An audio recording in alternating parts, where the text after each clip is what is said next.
kita akan melanjutkan pembelajaran fisika. Sebelum itu saya akan mempresentasi dulu kalian hari ini ya. Silakan yang hadir mengangkat tangannya, jawab hadir. Adelia, Adiba, Aisyah Zahra, Zahra, masuk. Alisa, Amanda, Aulia, Azhara, Asmi, Deviana, Clara, Dayana, Dedi. Ya, kita semua ya. Ayo sekalian. Hari ini kita akan mempelajari materi lanjutan dari sebelumnya ya. Sebelumnya masih ingat kita mempelajari game apa itu gelombang elektromagnetik. Salah satu game adalah cahaya. Lalu kemarin kita sudah sempat mempelajari teori foton tentang dualisme cahaya.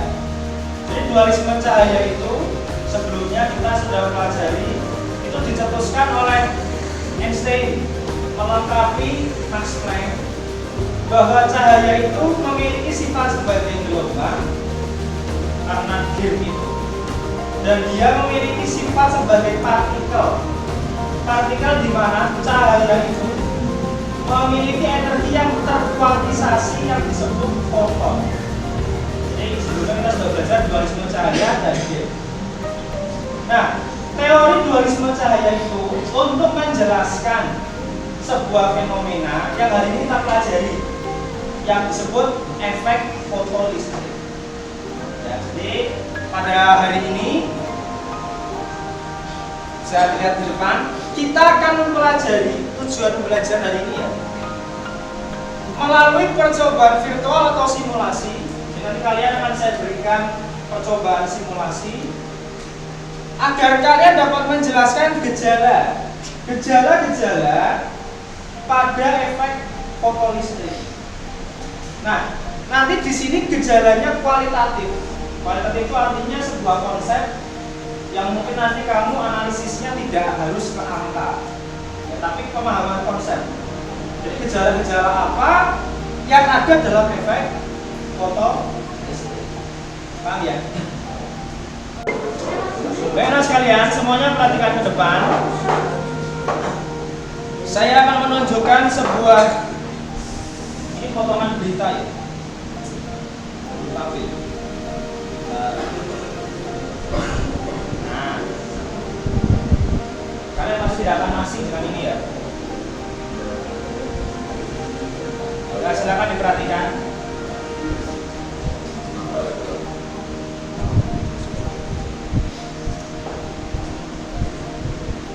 Jadi itu adalah, ini saya mengambil dari beritanya CNN ya, adalah bahwa pada masa kini panel listrik tenaga surya semakin populer. Jadi ini adalah salah satu masyarakat kita yang menggunakan panel listrik untuk nonton TV.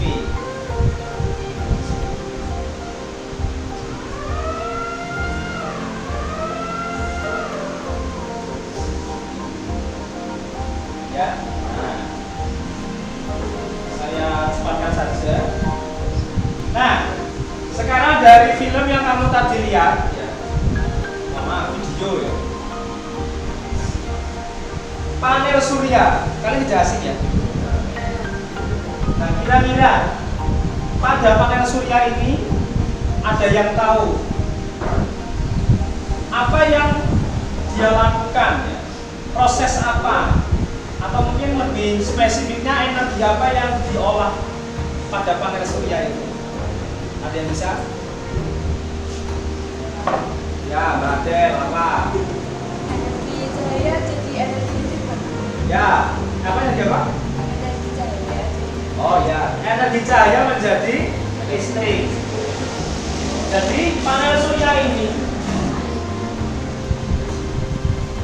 Panel surya ini itu adalah dia menangkap energi cahaya menjadi energi listrik. Nah, pertanyaannya, bagaimana itu fenomena itu bisa terjadi? Nah, panel surya itulah sebuah bukti efek fotolistrik terjadi. Jadi panel surya itu terjadi efek fotolistrik di logamnya itu. Nah, sekarang saya akan menunjukkan kepada kalian simulasi efek fotolistrik agar kita belajar apa sih itu fotolistrik. Dan anak-anak bisa perhatikan ke depan. Nanti linknya saya share di grup. Nah, kita lihat di sini. Nah, ini adalah set alat percobaan efek fotolistrik. Kita tidak punya alat ya. Jadi saya tampilkan dalam bentuk simulasi. Kalian bisa lihat di sini ini adalah sebuah logam yang disebut logam cesium. Dihubungkan dalam rangkaian tertutup ada alat pengukur arus yang disebut ammeter. Nah, di sini adalah sebuah spektrum cahaya dari Meiji-Q Hibi ini. Pada efek fotolistrik tadi yang kamu lihat nyatanya di panel surya, cahaya yang menyinari logam muncul listrik. Bagaimana prosesnya? Prosesnya seperti ini. Jadi efek fotolistrik itu adalah ketika ada permukaan logam mendapat radiasi cahaya sehingga ada elektron yang terpancar. Ada elektron yang terpancar dari permukaan logam. Nah, elektron yang terpancar, jadi ini elektron. Ini ada elektronnya. Itulah yang memicu munculnya arus listrik. Nah, elektron hasil radiasi cahaya ini kita sebut fotoelektron. Ini fotoelektron. Fotoelektron itu adalah elektron yang terpancar pada efek fotolistrik. Nah, sekarang bagaimana gejala-gejala yang lain dalam efek fotolistrik? Kalian akan saya berikan praktikum percobaan. Kalian akan menyelidiki, ya, menganalisa kira-kira apa hubungan-hubungan, ya, besaran-besaran yang ada di sini. Kita tahu bahwa gen cahaya ada frekuensinya, tentang frekuensi. Kita juga sudah belajar sebelumnya tentang teori foton, bahwa energi yang dibawa cahaya itu dari energi foton. Lalu ada juga intensitas cahaya, nanti di bagian ini akan saya berikan LKPD-nya untuk mengatur intensitas cahayanya.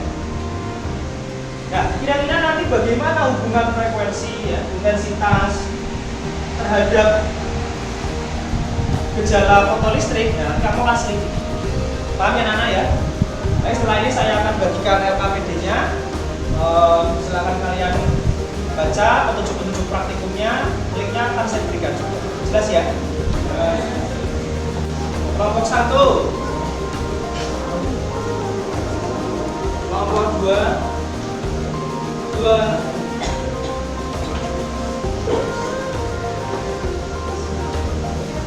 3, kelompok 4,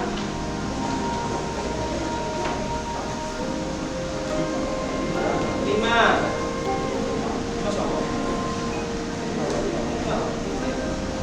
6,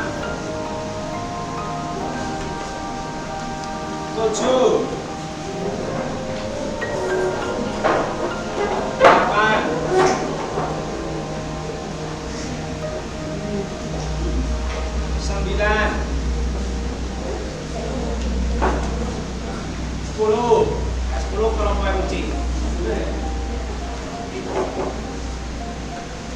Dan sekalian, silakan kalian perhatikan petunjuk pengajarannya, silakan diakses HP-nya. Terus kita akan mencoba menganalisa dulu beberapa percobaan yang ada. Gitu ya. Bagaimana sekalian sudah membaca petunjuk percobaan? Sudah baca petunjuk percobaan? Bagaimana sekalian? Saya akan bertanya sebelum kalian memulai praktikum. Kalau kalian sudah baca harus sudah paham. Ya. Oke, percobaan 1, apa yang nanti kita rubah? Nah, frekuensi cahayanya, betul. Berarti nanti anak kalian merubah slider yang di atas ini ya. Frekuensi cahayanya dirubah. Ini yang dirubah nanti. Percobaan 1. Oke, Nana. Percobaan kedua, apa yang nanti dirubah? Intensitas cahayanya. Oh, sebentar. Percobaan 1 tadi yang dibuat sama itu adalah intensitas cahayanya sama jenis logamnya. Ya, itu yang percobaan 1. Percobaan kedua yang dirubah intensitas ya. Ininya photon density. Nanti ini yang kalian rubah sesuai tabel pengamatan. Nah, percobaan 2 yang dibuat sama itu adalah apanya yang dibuat sama? Yang dibuat sama frekuensinya. Frekuensi dibuat sama, jenis logamnya juga dibuat. Kalau percobaan 3 apa yang dirubah? Jenis logamnya. Nah ini jenis logam, perhatikan semuanya ke depan. Nanti ubah jenis logam. Di bagian pojok ada option. Nah ini ya. Kalau kamu bisa rubah metalnya, ya silakan logamnya diganti sesuai dengan tabel pengamatan. Paham anak ya? Silakan bekerja, silakan mencoba. Data pengamatannya ditulis di tabel, membuat laporan. Nanti kita analisa bersama-sama. Oke, silakan. Ya itu coba percobaan nomor berapa Diba? Cobaan kedua. Kedua. Oh ya. Berarti variasi intensitas cahaya ya? Iya. Ya silakan dicoba.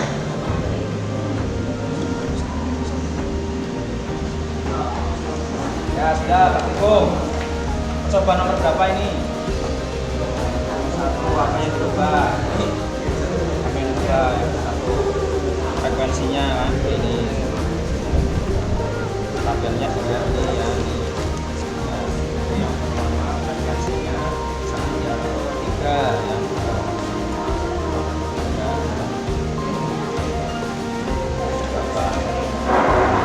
keluarga elektronnya. Ya, coba kalau dibesarkan ya gampang. Tabelnya ditulis di sini.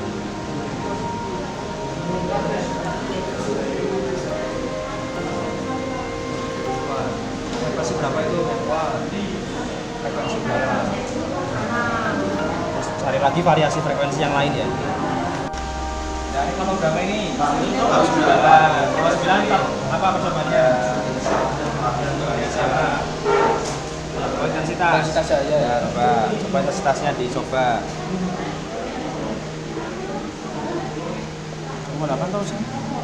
Kalau intensitasnya diperbesar apa yang terjadi? Arusnya semakin besar. Itu arusnya ditunjukkan dengan ini ya. Elektronnya semakin banyak apa semakin dikit? Semakin banyak. Coba kalau diperkecil. Nah tuh. Iya Elektronnya semakin apa? Makin sedikit, Sedikit. makin pelan ya. pelan ya. Ini kelompok berapa? 8. Praktikumnya sedang mencari apa? Cesium, Pak. Cesium. Yang frekuensi ambang. Iya. Frekuensi ambang itu frekuensi minimal. Iya, Pak. Tunggu coba 5,05 udah, Pak. Ini udah, Pak. Ini 5,05 Udah, sudah keluar. Keluar, Pak. Kalau 5,07 Coba dinaikkan frekuensinya. 0,8 itu keluar. keluar dikit tuh. Iya. 8 keluar, 7 6 nggak keluar, 7 Pak. Oh iya situ. Kan 5,6 kan nggak keluar, berarti 5,7. 5,07. Iya. Kali 10/14 Hz ya. Iya. Itu berarti frekuensi ambang untuk Cesium. cesium. Silakan dicari lagi frekuensi ambang yang logam lain ya. Iya Mas. Masih baru.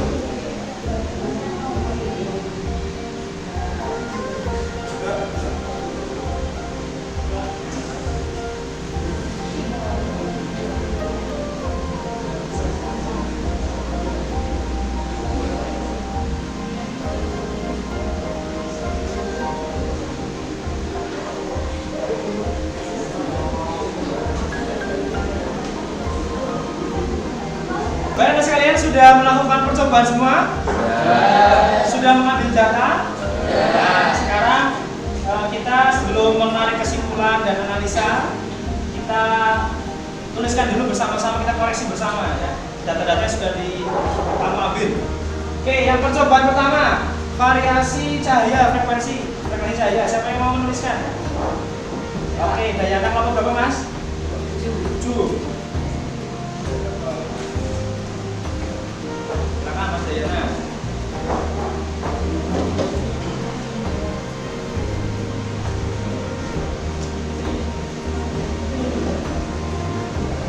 Ya.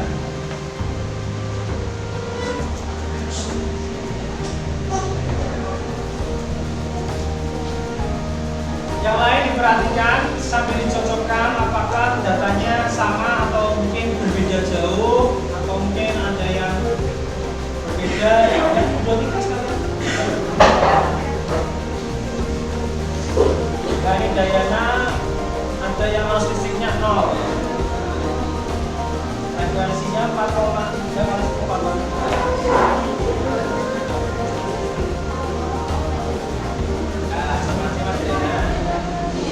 Nah, semuanya perhatikan ke depan, yuk. Ya. Ini dari praktikumnya punya Mas Dayana. Kita lihat frekuensi 4,3 kali 10 14 arus listriknya 0. Yang lain bagaimana? Sama atau beda? Sama. Nah, lalu yang frekuensi di atasnya kok arus listriknya sama ya? Padahal frekuensinya beda.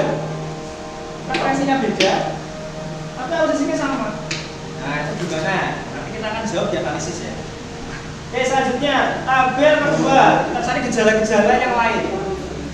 Siapa yang menuliskan kelompok 2? Variasi intensitas. Oke, nomornya juga. Oh.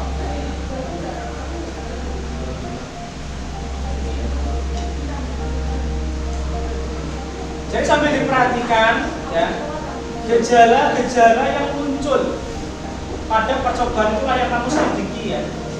Keanehan-keanehan, nah itu. Nah ini lebih aneh lagi ya. Kalian bisa lihat di sini. Oh ini belum Mbak, ya satu lagi. Siapa? Siapa yang mau ini? Mas Mukri ya. Kurang satu tabelnya ya. Mas. Untuk yang frekuensinya 6 kali 10 14.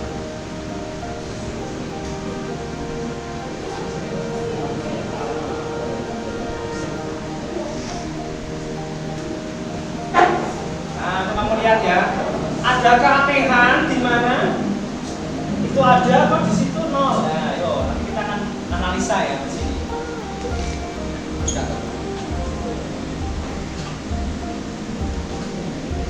Ya, terima kasih Mas Putri. Nah ini ya, tadi kelompok 2 kamu bisa lihat frekuensinya 3 kali 10 14, intensitasnya berapapun arus listriknya 0. Tapi ketika frekuensi cahayanya sekian, ya, ini sama ini besar mana? Besar ya? Iya. Ternyata arus listriknya muncul. Gimana? Nanti kita akan jawab di pertanyaan analisis. Percobaan ketiga, variasi jenis logam mencari frekuensi ambang atau frekuensi minimal. Siapa yang mau maju? Ayo, siapa? Percobaan 3. Nah, kelompoknya Pranata, kelompok berapa Mas? 10. Ini mencari frekuensi ambang.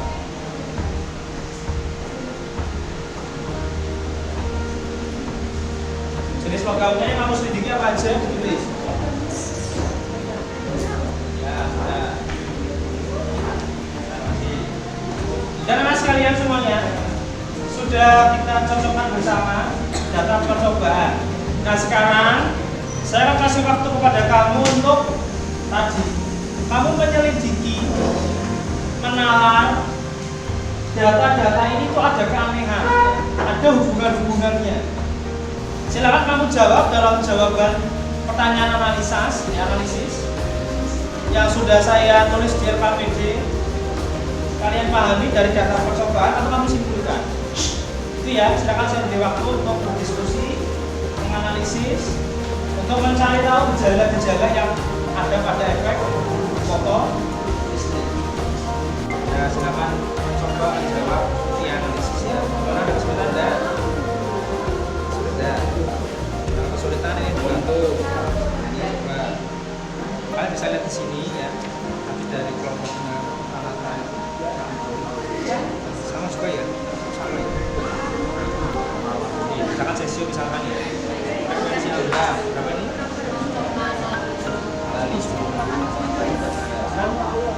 Kalau dibandingkan dengan tabel yang punya kan frekuensinya besar mana sama 5,6 juta. Tapi harus sini buat kan? Sekarang yang tabel kedua ketika frekuensi dinaikkan jadi berapa? Masih 14. Frekuensinya berapa? Wah. Kalau begitu, ini frekuensi ambang itu apa? Frekuensi minimal ya. Untuk apa? Untuk potasium. Agar apa?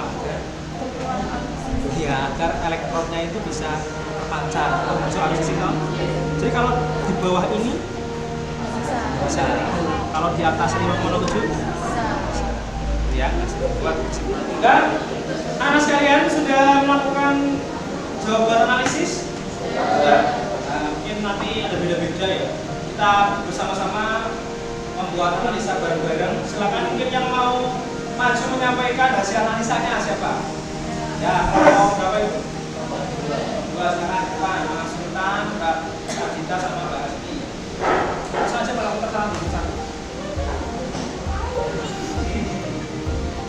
Yang lain silakan menyimak bagaimana analisa dari kelompoknya ASPI. Yuk semuanya di belakang depan, silakan.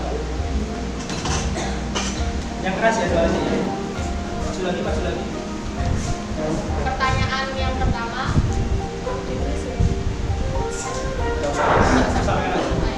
Berdasarkan hasil percobaan pada jenis logam cesium, apakah sumber frekuensi cahaya dapat memicu terlepasnya elektron dari logam?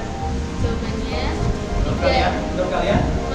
Menurut kelompok kita tidak hanya frekuensi cahaya di atas frekuensi ambang yang dapat melepas elektron dari logam. Nah, jadi menurut kelompok 1, kelompok berapa? Kelompok 2. Jadi hanya frekuensi di atas frekuensi ambang ini ya. Hanya di atas ini yang bisa muncul arus listrik. Nah, lanjut. Pertanyaan yang kedua, berdasarkan hasil percobaan pada jenis logam cesium, apakah perubahan frekuensi di atas frekuensi ambang cahaya berpengaruh terhadap kuat arus listrik? Jawabannya dari kelompok kita, perubahan frekuensi di atas frekuensi ambang tidak berpengaruh terhadap kuat arus listrik. Nah, perhatikan anak. Pertanyaan yang kedua adalah bagaimana perubahan frekuensi ya di atas frekuensi ambang terhadap arus listrik. Ternyata dilihat tidak berpengaruh ya. Perubahan frekuensi di atas frekuensi ambang itu tidak pengaruh. Berarti betul ya. Lanjut. Gejala-gejala yang lain silakan disampaikan ya. Ayo lagi diperhatikan. Berdasarkan hasil percobaan pada jenis logam cesium, bagaimana intensitas cahaya terhadap kuat arus listrik?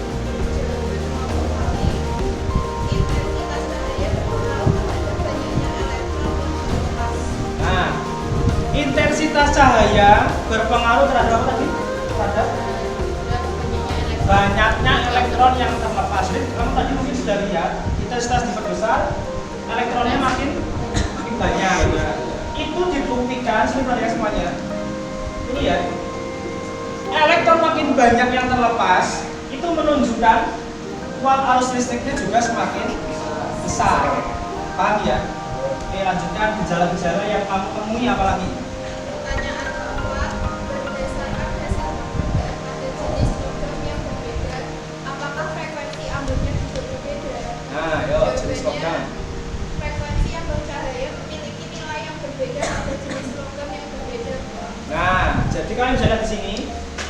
Jadi ya, gejalanya adalah jenis logam yang berbeda, ya, frekuensi ambangnya juga beda, ya.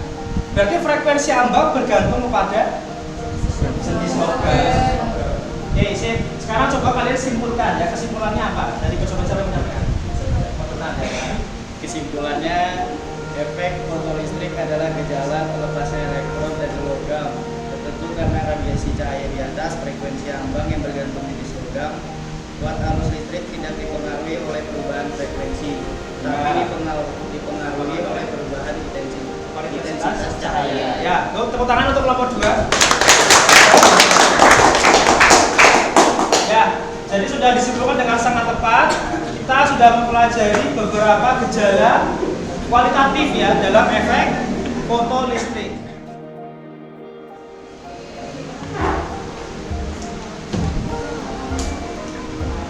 Baik semuanya, anak 12 IPA. Assalamualaikum warahmatullahi wabarakatuh. Waalaikumsalam warahmatullahi wabarakatuh. Selamat pagi semuanya. Oke. Sehat semua ya. Ya, pada pertemuan selanjutnya di fisika ini kita akan meneruskan materi sebelumnya tentang efek fotolistrik. Tetapi pada kali ini kita akan menganalisis besaran yang lain. Apa itu? Nanti kita akan coba belajar bersama. Oke, baik anak sekalian, saya di depan.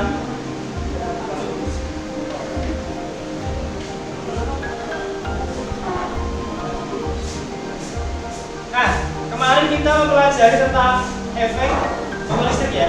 Sudah percobaan, kita juga sudah menemukan gejala-gejala kualitatif dalam efek fotolistrik. Nah, hari ini kita akan mempelajari bagaimana menerapkan ya semuanya, teori foton dalam efek fotolistrik. Khususnya kita akan menghitung energi kinetik pada elektron foto. Saat dia itu terpancar bergerak begitu, nah itu energi kinetiknya kita akan hitung dari teori foton. Kita sekalian, yuk semuanya kembali mengakses link percobaan yang kemarin ya, silakan diakses lagi. Nah, silakan lihat di HP kamu. Kita akan menerapkan teori foton yang telah dicetuskan oleh Max Planck untuk mencari energi kinetik pada fotoelektron. Nah, kalian bisa lihat di sini. Ini adalah radiasi cahaya yang menyinari permukaan logam. Dia membawa energi cahaya. Kita sebut EC. Perhatikan, ya. Lalu kemarin kamu sudah mencari tahu pada logam itu punya apa? Frekuensi ambang atau frekuensi minimal yang berbeda setiap logam. Nah, pada logam artinya dia bisa memancarkan elektron pada frekuensi tertentu. Nah, itu kita sebut dengan W0 atau fungsi kerja logam. Nah, elektron yang bergerak ini dia punya energi kinetik. Ya, jadi ada 3, ada energi cahaya, ada fungsi kerja logam, dan ada energi kinetik. Nah, kira-kira bagaimana hubungan ketiga ini? Ya, siapa yang mencoba menuliskan bagaimana hubungan energi cahaya, fungsi kerja, dan energi kinetik pada fotolistrik? Oke, Mas Sahrul. Maka kita lihat, Mas.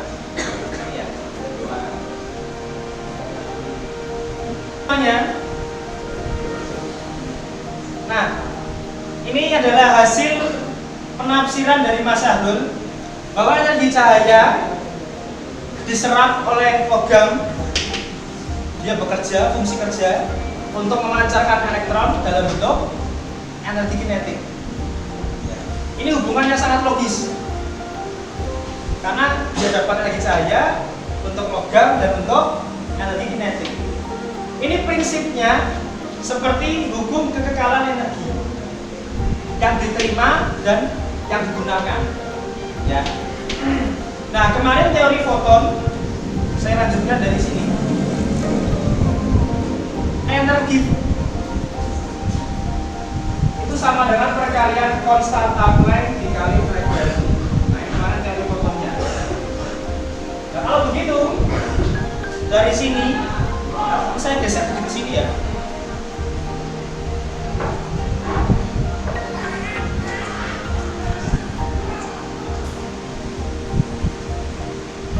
Nah, kita bisa menurunkan mencari energi cahaya dari perkalian H kali frekuensi cahaya sama dengan fungsi kerja juga H dikali frekuensi ambangnya logam itu. Lalu ditambah 3. Nah, dari persamaan ini ya, kalian akan bisa mencari berapa nilai EK-nya. Ya, bisa dicari. Nah, silakan nanti kalian menganalisa 3 logam menggunakan data yang kemarin untuk mencari berapa energi cahaya, berapa fungsi kerja logam, berapa energi kinetik.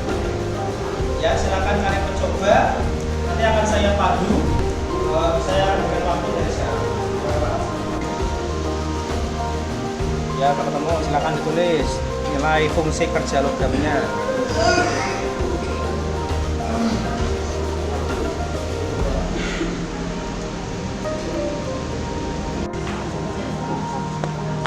Juga kamu 4,5 pangkat minus 20.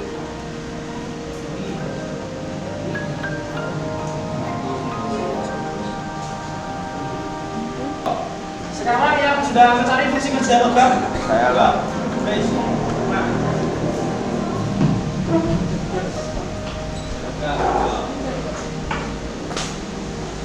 Baik, anak-anak sekalian, siapa yang sudah mencari nilai untuk energi cahaya dengan teori foton? Ya. Saya, Pak. Oke, Adel, silakan tulis Adel. Nah. Energi cahayanya. Tadi Mas Syahrul ya yang nulis ya? Mas Syahrul menuliskan hubungannya adalah energi cahaya sama dengan apa tadi?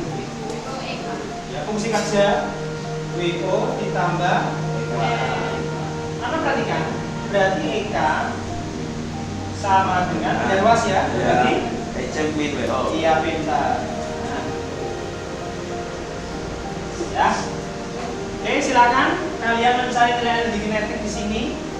Berarti hasil pengurangan dari energi cahaya dikurangi fungsi kerja logamnya. Ya. Jadi kolom ini dikurangi kolom. Silakan untuk bicara.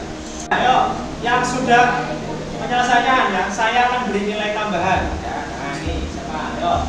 Yang nomor 1 energi kinetik cesium. Oke, langsung Firman, silakan. Ya, Firman. Kedua. Oke, Mas Sultan. Untuk tembaga, coba dua lagi. Kalau diberikan frekuensi cahaya dibandingkan logam lain untuk frekuensi cahaya yang sama, dia itu elektronnya kecepatannya itu lambat apa cepat? Lambat. Lambat, gerakannya lambat. Nah, kalau yang terbesar siapa di sini? Energi yang terbesar? Cesium. Kalau cesium diberikan energi cahaya yang sama dengan logam lain, maka terlihat elektronnya cepat atau lambat? Cepat atau lambat? Cepat. Karena besar lagi. Jelas ya? Jadi itu yang dapat kalian pahami dari analisis untuk teori foton pada efek foto listrik. Baik anak sekalian, selesai sudah pada pertemuan hari ini. Kita mempelajari penerapan teori foton pada efek fotolistrik untuk menganalisa energi kinetik fotoelektron. Sebelum kita akhiri pelajaran pada pagi hari ini, mari kita tutup dengan doa penutup majelis yang dipimpin oleh ketua kelas. Silakan Mas Firman. illa anta astaghfiruka wa atubu ilaik. Baik, terima kasih anak sekalian. Assalamualaikum warahmatullahi wabarakatuh. Waalaikumsalam.